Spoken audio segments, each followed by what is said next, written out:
Assalamualaikum and a very good evening, everybody. Welcome back to the Dini Show. Welcome, everybody. So today, this week, I have a very special guest and a very special topic that I want to talk about. The reason why is because, if you guys want to know, we recently on March 1st, Malaysians dapat hike tau. The kind of hike that I'm talking about is that SST punya hike. Okay, and SST punya hike sebelum ni 6%, sekarang dah jadi 8%, dah naik 2%.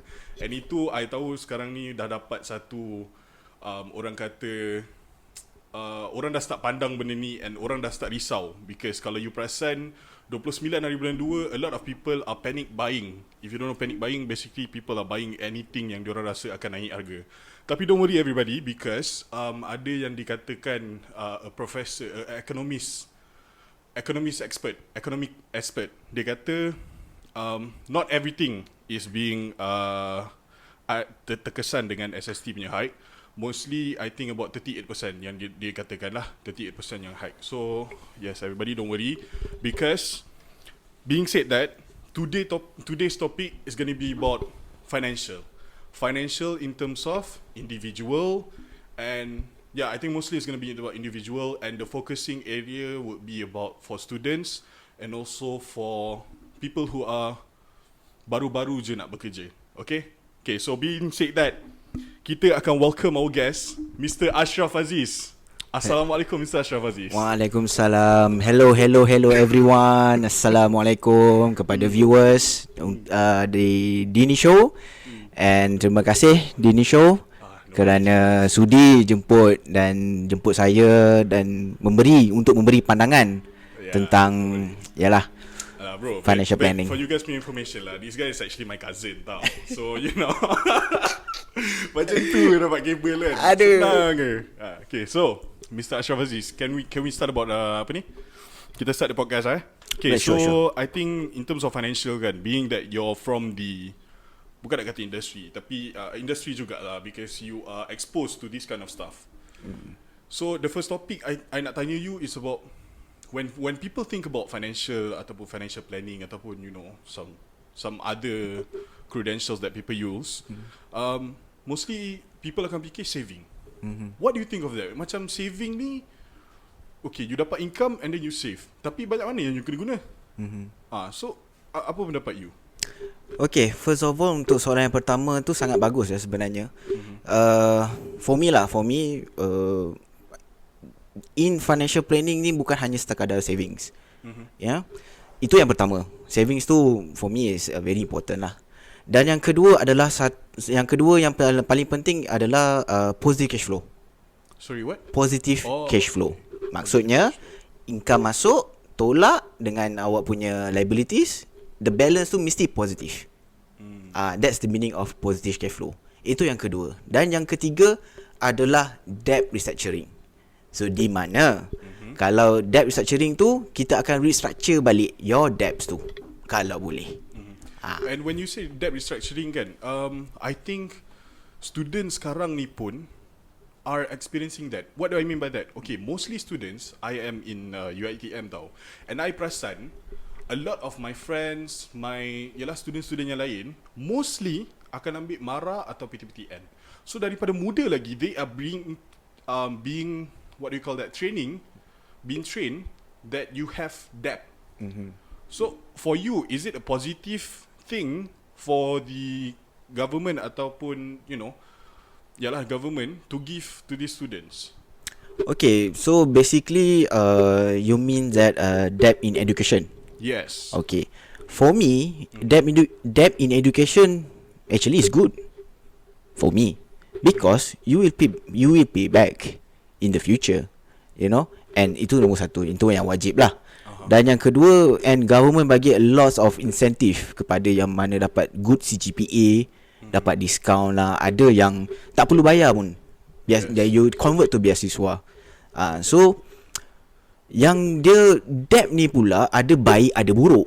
Betul. So basically debt yang buruk tu adalah debt yang tidak memberi kita pulangan. Sebagai contoh, kalau dalam bahasa mudahnya adalah bila kita beli kereta lah, which is nilai dia susut, betul? Betul.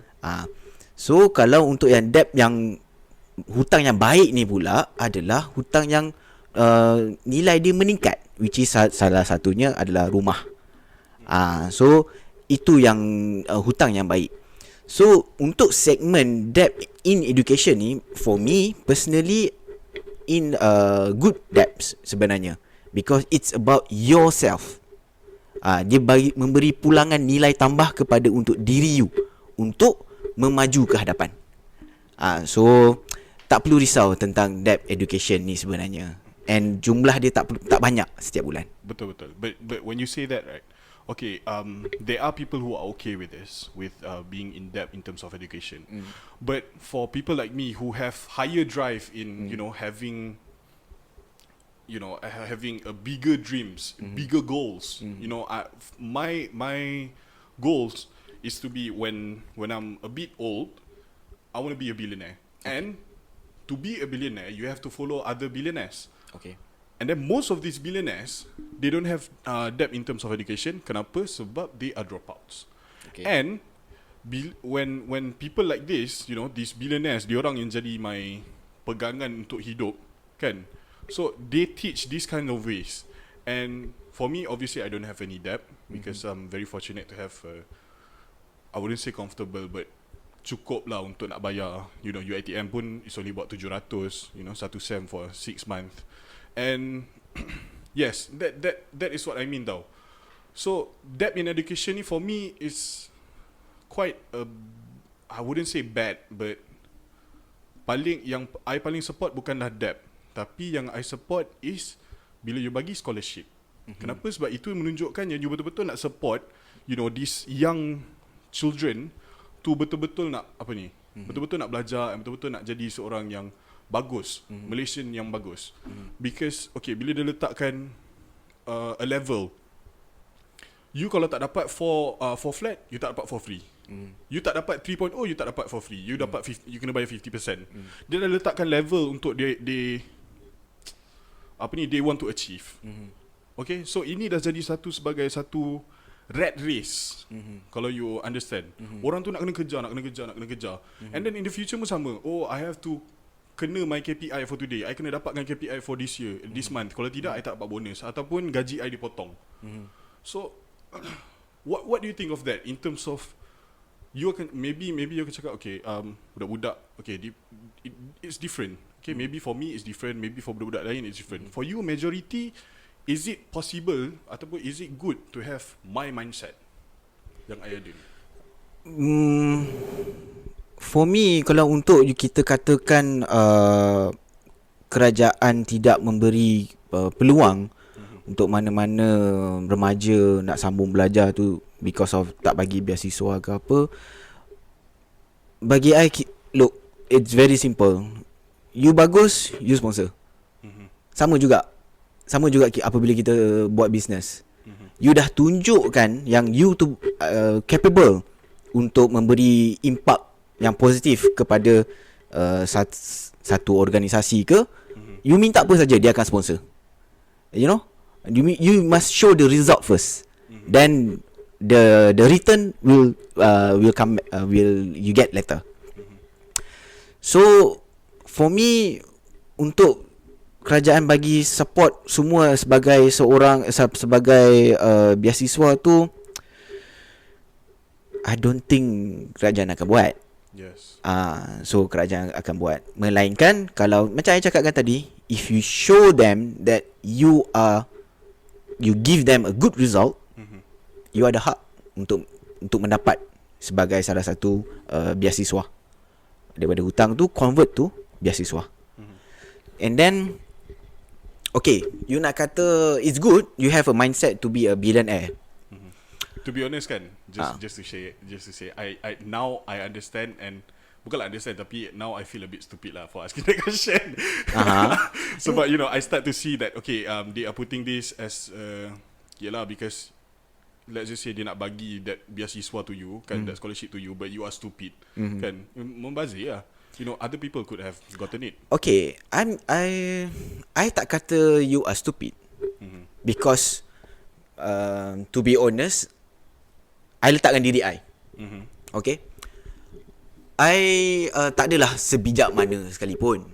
Tetapi apa yang I semat dalam pendirian I adalah, lagi you in education, ilmu ni you sentiasa kena upskill. Tak kisah umur you berapa. What do you mean by that? Means that upskill maksudnya, contoh you dah ada degree, so you need to go to further. Sedangkan bukannya untuk mengejar tangga gaji ke apa ke, tidak, tetapi untuk meluaskan pandangan kita daripada cara kita berfikir. Ya, okay. Kenapa saya cakap macam tu? Because streets education itu yang kedua. Ya, Okay. itu yang kedua. Maksudnya you learn from your experience. Yes. You learn from your mistake. Okay. Mainstream education adalah benda-benda yang you theoreticalkan dia. Maksudnya, apa yang you buat, apa yang you ada pengalaman, you nak bukukan dia. Faham tak? Supaya you akan beri panduan kepada generasi yang akan datang. Yes. Sebab itu orang kebanyakannya yang teknokrat, dia akan sambung belajar masters or even PhD, because of the university levels need their input based on dia punya pengalaman to solve the problem. Basically that kind of university needs. Betul. So they have theory, but the professional, they have experience how to solve the problem. So untuk mix and match kan dia, that's why lah kebanyakan yang kita tengok teknokrat sekarang ni akan sambung belajar, Okay. masters or even ke peringkat PhD. So untuk I dalam perancangan kewangan ni adalah, dia ada dua. Satu, you kena ada ilmu, dan lagi satu, you kena datang dengan pengalaman, real case study. Understand? Faham tak? Faham.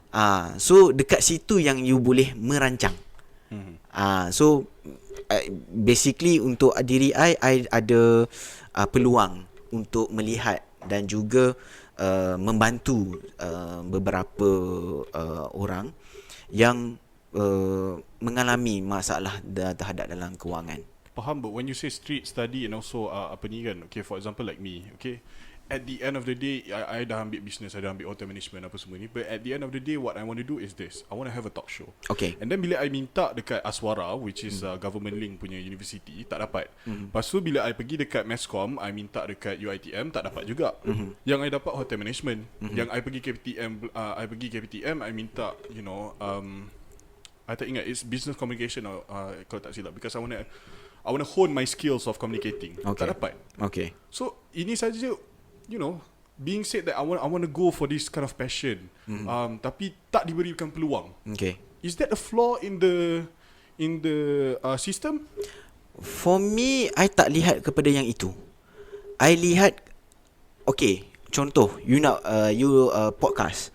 You boleh melatih diri you untuk communication skills and knowledge management, you know. Benda tu you can train by yourself, you know. But apa yang you ada kelebihan adalah how you nak sustain you punya podcast ni. Yes. Faham tak? In terms of business wise. So you boleh menggunakan you punya pengalaman ataupun you boleh menggunakan you punya education untuk sustainkan you punya podcast. You nak kembang dia ke mana? Yes. Boleh faham tak? Boleh faham. So I tak nampak itu sebagai salah satu kekurangan. So kita jangan tengok pada kekurangan, kita kena tengok apa yang kelebihan. Yes. So I think same goes to me. Contoh, I nak sedikit cerita. Cita-cita I adalah untuk jadi, okay, look, tak boleh. I punya dulu masa kecil, I minat motor besar. Okay. So my father memang takkan bagi lah. Langkah mayat dia dulu lah kalau nak bagi naik motor besar kan. So I fikir macam mana aku nak bawa motor besar ni. So kan dulu ada I suka tengok, I macam terfikir, okay, ada polis trafik, betul? Betul. Polis traffic kan bawa motor besar kan. Betul. So macam mana aku nak boleh bawa motor besar? So aku kena jadi polis. Yes. So I sematkan daripada kecil untuk jadi cita-cita aku nak jadi polis. Nak jadi apa? Polis traffic. Sebab apa? Nak bawa motor besar. Hobi. Yes. So lama-lama kelamaan bila dah habis belajar ke apa, tersimpang pula. So I tak jadi polis traffic tu. Okay. So apa yang I buat sekarang ni adalah I bantu polis traffic untuk macam mana nak manage kewangan dia. Alhamdulillah. Back to roads lah. So at the end of the day, I boleh lah. Cita-cita I tak capai jadi cita-cita I. At least I boleh bantu orang yang teruskan cita-cita I tu dari sudut apa yang I punya bidang lah. Teruskan you punya cita-cita. Yes, of course. So dekat situ kita tak boleh nampak, jangan tengok pada kekurangan saja. So kita gunakan kelebihan kita itu dan buat apa yang kita boleh buat. Faham tak? Okay, so jangan pandang, jangan kita asyik merungut je. No. Be positive lah. Be positive. Sometimes you can merungut, sometimes. Yes, but don't take too long. Yep. Betul, You know? Okay, so with that being said, let's take a quick break. Sure. For commercial, and then we'll be back. Sure. See you guys.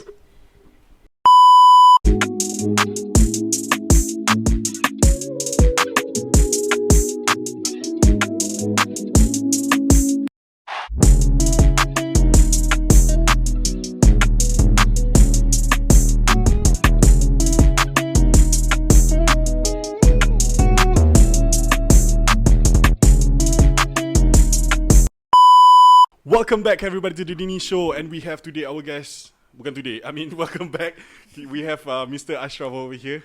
Mr. Ashraf, thank you again very much for joining us. Kan, finally kita dapat berjumpa lagi sekali. Even though cousins, jarang berjumpa No problem. Let's get into hot topics tau. I have prepared some questions lah that I want to ask you, and kenapa I prepare question ni is because it's really my concern lah, because macam mana nak cakap student zaman sekarang, they don't have the kind of mindset that I have. Okay, so let's start before we get into deep. How can Malaysians prepare for potential financial crisis? For example, ada macam COVID-19, and also being said that, apa plan dia untuk puasa? Because nanti dia raya ni boleh jadi juga financial crisis kan, nak bagi duit raya dekat budak-budak apa semua kan. Okay, how do you prepare for that? Okay, first of all, I want to menjawab tentang pasal financial crisis tu. Okay. So kita ambil example is COVID-19 lah. Mudah faham Itu yang paling besar pun. So to be honest, apa yang I selalu sarankan kepada kawan-kawan dan juga kenalan, you need to have at least 6 month backups daripada you punya perbelanjaan. What do you mean by 6 month backup? 6 month backup, so maksudnya, if let's say today you punya belanja a month is 1,000, you punya cash in hand, savings ke whatever lah, as long as cash, mesti ada minimum 6,000. Then you can, that's the meaning of backup, you know. So but some people say that at least you need to have 6 month backup from your gaji. Faham tak? Okay. So kalau gaji you 1,000, you punya backup tu 6,000. But a bit difficult lah untuk mendapat 6 month backup from your gaji. Kan? Betul. But apparently boleh je buat sebenarnya. So that's one thing lah. Preparation for financial crisis. Nombor 2, planning your whatever monthly expenses. Sebagai contoh, allocation of expenses lah maksudnya. Sebagai contoh, kalau boleh don't spend 50% higher, jangan spend 50% daripada your punya gaji. Spend in terms of what? What do you mean by spending? Spending tu in terms of your punya makan luar, yang extra. not bukan commitment. Faham okay, tak? okay. Faham. Expenses, perbelanjaan. Your needs your needs. Yes. I mean your wants. Jangan lebih daripada 50%. Yes. Okay. So kalau yang komitmen yang dengan khususnya dengan bank lah, itu apa dah wajib kan? Yes. Maksudnya kalau you tak bayar, si Kris lah, si Tos lah, ataupun even bankrupt lah kan. Yep. But yang apa yang kita boleh kawal adalah perbelanjaan. You know, perbelanjaan je yang kita boleh kawal. Betul. You know, so logik, kalau you spend more than your income, cannot lah. Betul. Bahasa mudahnya. Betul. Betul. So basically you need to berbelanja di bawah kemampuan. Biasakan dulu, khususnya pada golongan-golongan orang bujang. Yeah. Kan? A good segue A good segue golongan pada orang bujang ni samalah Yes. kita kan. So kalau boleh amalkan berbelanja di bawah kemampuan. Faham tak? Faham.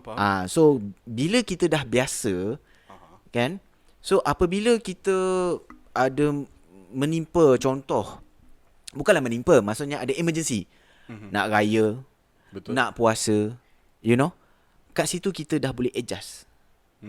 Faham tak? Sebab kita dah biasa dengan berbelanja di bawah kemampuan.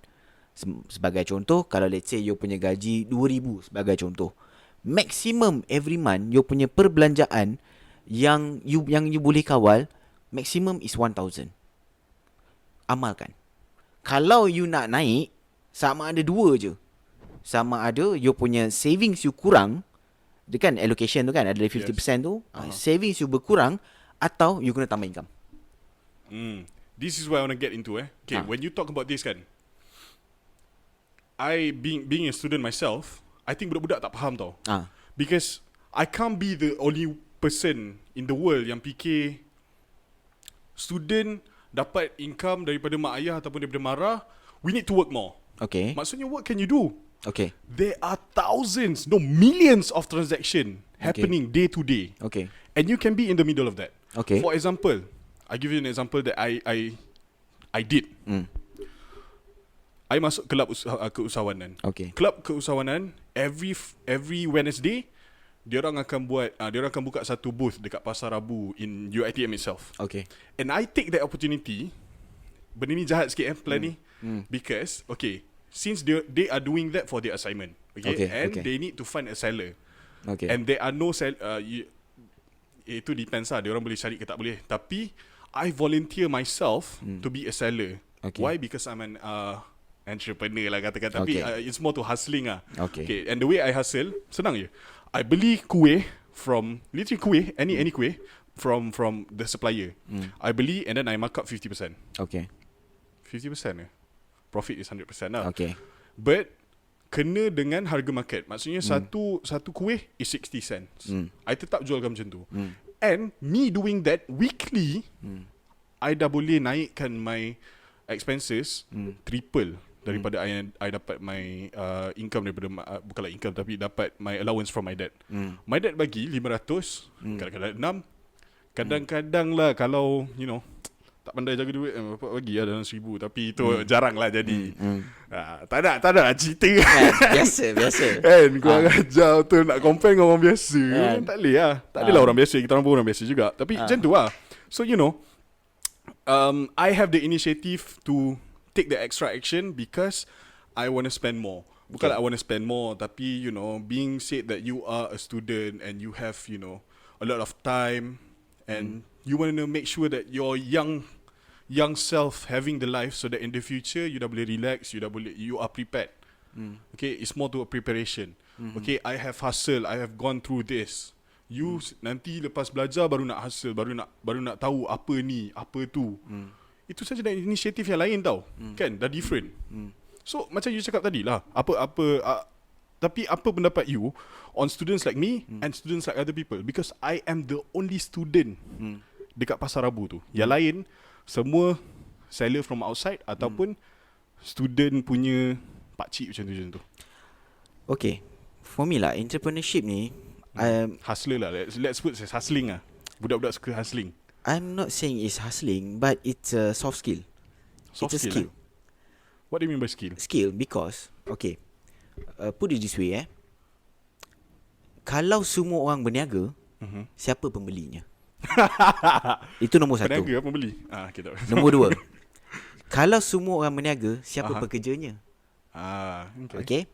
So maksud saya adalah meniaga ni pun memerlukan skills. So dan skills tu sebab itu kita ada segmen micro, kita ada segmen small, kita ada segmen medium. So kita tidak boleh langkah terus ke small. You know, kita kena start from micro dulu. Okay. You know, what do you mean by that? Apa maksud micro dengan micro? SME. Small, okay. medium enterprise. You know, so kita kena start dengan micro. Mana ada orang start meniaga terus jadi small, ataupun terus jadi medium, you know, ataupun terus, melainkan you have a lot of money, you buy bapak gaya listed lah kan. Itu lain cerita lah kan. Tapi kita go for yang secara lazimnya, you start from zero, micro, and that's the process of your punya develop your punya skill, entrepreneurship skill. So kalau for you, it's good for businessman is always think about opportunity. Betul. You know, dia sentiasa nampak the loopholes yang dia boleh mengambil advantage. Agak jahat sikit lah kan, but tak adalah jahat. I mean, it's your initiative. You want to be a better person. So but tetapi I tak boleh katakan orang lain jahat. Tidak, because tidak maybe dia lebih focusing on studies. Yes, betul. You know, so mak ayah dia datang, contoh mak ayah dia memang mengharapkan engkau belajar betul-betul. Yes. You know, so biar mak ayah yang hustle, ataupun you just spend well. Yes. You know, for me as a student, I takkan contoh macam he is not only my cousin yang student lah, ada lagi lah kan. So I akan sarankan kepada my cousins yang lain not focusing on savings, but focusing on spending well. Faham tak? Faham. Sebagai contoh, kalau let's say katakanlah you only get 300 a month sebagai duit belanja, dan you spend well 300 lah, you know. Walaupun secara logiknya tak mencukupi, but you know, you try lah.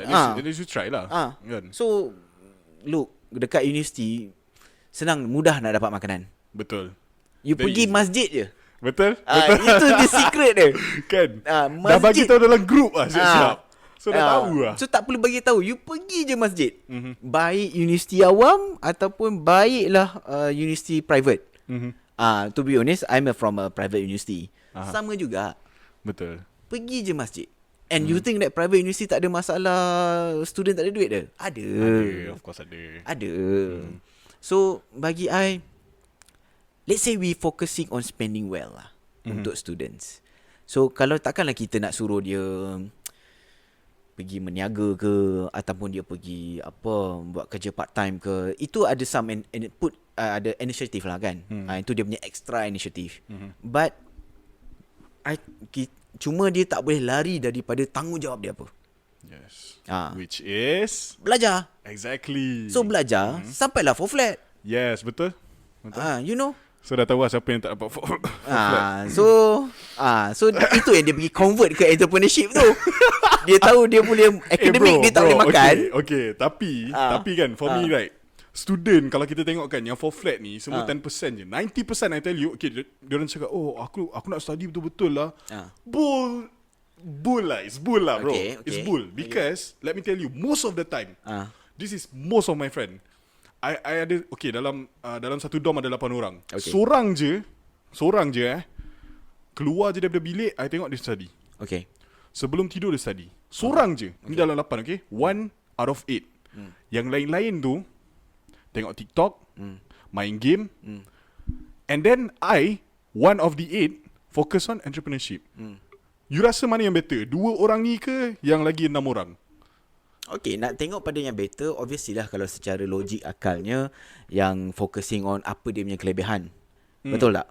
So, but you have to remember, kalau sebagai contoh kalau you memerlukan bantuan, you cari tak yang lagi yang selebihnya tu? Memerlukan bantuan meaning? paling mudah untuk you bantu you dalam nak menjayakan you punya program entrepreneurship tu. So mungkin you ada memerlukan bantuan-bantuan yang orang yang might tengok TikTok, yang nakal, yang betul. nakal. And I use them tau. I use them because kita orang buat satu projek jual air anggur, very famous. Aku cakap anggur mesti korang tahu. Mama anggur korang tahu. Dalam plastik dalam plastik. So korang dah tahu. So I buat that business tau. Kita selalunya 6 orang akan ada dalam business tu. So dalam 6 orang ni, seorang akan buat sales, seorang akan buat ni. Obviously kita orang buat. And nak tarik dia orang, bukan senang sumpah tak senang. Betul? Because dia orang punya otak, okay, aku just nak main TikTok. Ataupun nanti dia orang akan bagi alasan, aku ada group study. But let's be honest, it doesn't show on your sorry kawan-kawan, tapi it doesn't show on your CGPA. It doesn't show that you are putting effort. Yeah. Because most of the time you masuk kelas, lepas tu you kata you buat study group, and then most of the time you spend buat benda yang God knows what. Yeah, but at the end of the day, that's their choice. Betul. Kan, betul tak? And okay, sebagai seorang kawan, kita sentiasa memberi peluang kepada kawan-kawan yang lain untuk lebih maju. Baik, contoh kalau you tanya pada kawan you yang senang mudah cerita ulat buku lah. Ulat buku So obviously kalau you minta bantuan dia, bro, boleh tolong ajar tak? Boleh tolong advice aku tak macam mana nak buat selesaikan masalah ni kan. Obviously dia akan bantu. Betul. Same goes to you. Kan, tanya contoh kawan you yang, bro, ada cara tak nak cari extra income? Tu yang you come up with the idea, jual air lah, jual macam-macam, jual kuih lah, supaya you ada extra income. But you tak boleh, kita tak boleh condemn ataupun judge orang tu sama ada dia tak nak merubah. At the end of the day, mak ayah dia tengok kau habis grad tak? But is that it lah? Itu je ke yang diorang boleh? Because I really want to root for them, man. I really want my friends to be there. You know, I bawa Lamborghini, you bawa Ferrari. I really want them to be there. Okay, kalau macam tu, kenapa you tak tanya kawan you yang for flat tu, aku nak jadi macam kau lah. Siapa? I yang tanya dia, aku nak jadi macam kau. Aku nak belajar dengan kau. Macam mana nak jadi sama-sama kita jadi for flat. Sama-sama kita jadi. Tak, bukan ulat buku. Yang the other people ni, yang they don't have the motivation. You nak yang all those yang members you tu, yang follow you jadi entrepreneur, drive Lambo, drive Ferrari apa semua kan. But kenapa you tak change your mindset? Aku nak dapat for flat. Aku nak dapat CGPA yang tinggi. So kat situ kita boleh, kita jangan sentiasa minda yang terbuka, bagi bagus cara you bagi peluang kepada kawan-kawan dan mengajak dan sentiasa membuka ruang pada kawan-kawan untuk buat benda yang baik. You know, buat benda yang baik. Jangan don't waste your time buat benda-benda yang lara. Faham tak? Lara. You know? So don't waste your time. I faham orang muda nak merasai. Betul. Look, you punya tanggungjawab apa sebagai seorang pelajar? Dan belajar. Bukan buat benda lara. Bila you dah buat benda lara, I bukan nak menggalakkan you buat benda lara, tapi don't use your mother money lah. Simple.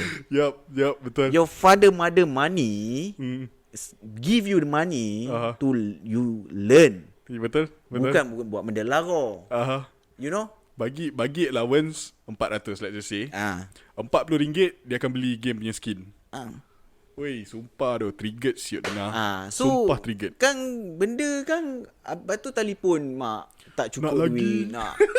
Padahal kat rumah kau ni ada adik-beradik lagi ni. Betul. Tapi terasa juga sebab I pun minta duit mak ayah juga. So you know, so dia macam itulah. But itu lumrah. Itu lumrah. So sebab itu kita perlu memperingatkan kepada yang contoh yang students. I'm always say that spending well. Yes. Not, you tak perlu nak fikir nak savings ke apa ke. No need, itu nombor 2. You spending well. Yes. Okay lah. With that being said, Thank you very much, Mr. Yeah. Ashraf. Do you have any last words that you want to say? Kan, spending well. Other than that, you want to motivate some youngsters out there who wants a beautiful, much more beautiful life in the future. At least you okay lah untuk sebagai seorang anak muda, students ataupun yang baru bekerja. I can say enjoy your life as a student and learn as much as possible pada yang pelajar. Dan untuk yang baru bekerja, I wish you good luck in the hustling life. And obviously kita punya cost of living makin meningkat apa semua kan. But you know, life must goes on. And tapi nak tanya sikit boleh tak? Boleh. Boleh Boleh.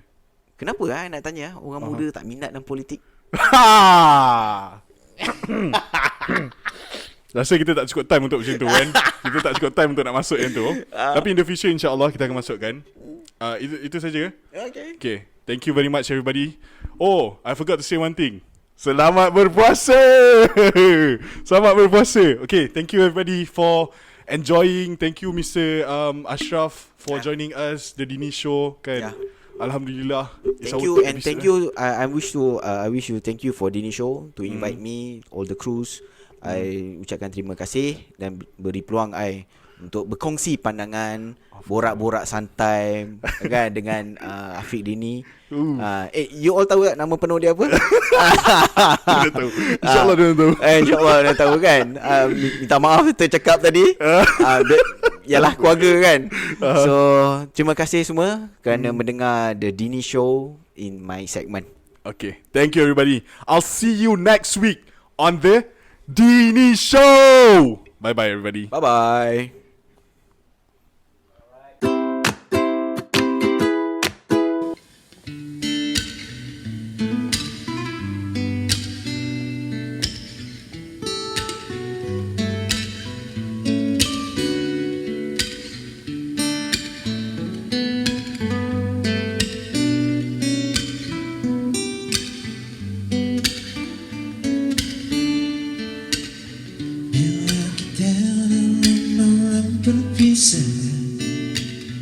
Namun aku tetap bersamamu.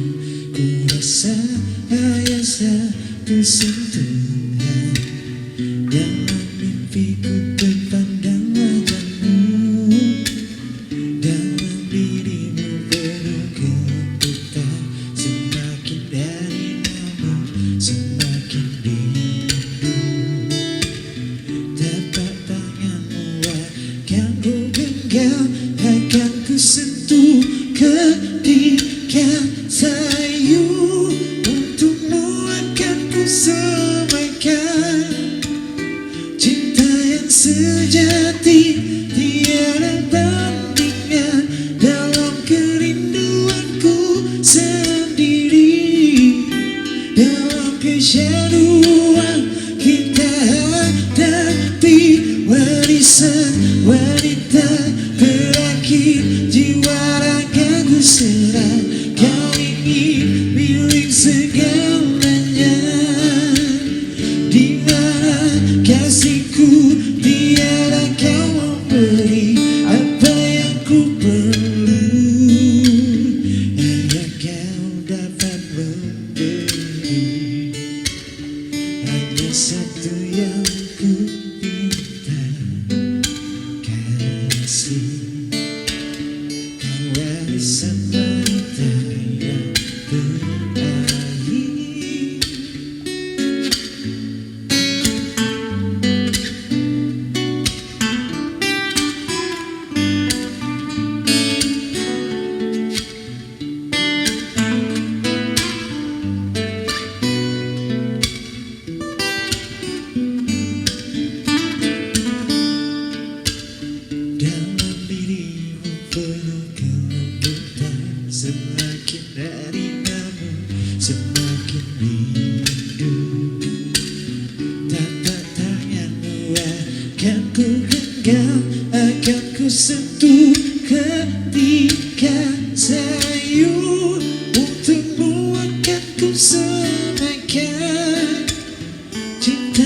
sejati tiada bandingnya dalam kerinduanku sendiri.